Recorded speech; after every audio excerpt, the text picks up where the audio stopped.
Welcome to the first episode of Trojan Treasure Time. For this first episode, we're going to learn how public school money can be used. Public school money gets poured into 3 buckets, and each bucket can only be used for certain things.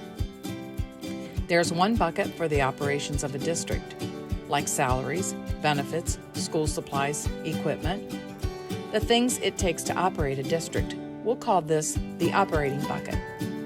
There's another bucket based on what the school district needs to build. We'll call that the bond bucket.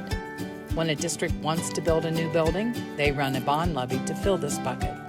If you've been in Findlay for a while, you might remember bond money that was spent on 2 middle schools and a career center about 10 years ago. That money came out of the bond bucket. Then there's a third bucket for permanent improvements.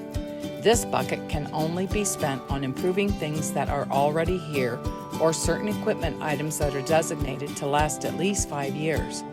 The improvements to our athletic facility with new turf came from the permanent improvement bucket. These separate buckets mean that if schools need new buildings, they can't spend operating bucket money or permanent improvement bucket money. They can only spend money from the bond bucket on new buildings. If schools have permanent improvement money, but not operating money, they can't just dump a little in the operating bucket. Nope, that's not allowed. You can't borrow from one bucket to fill another. Thank you for watching the first episode of Trojan Treasure Time. On the next episode, we'll find out how each of the buckets get filled.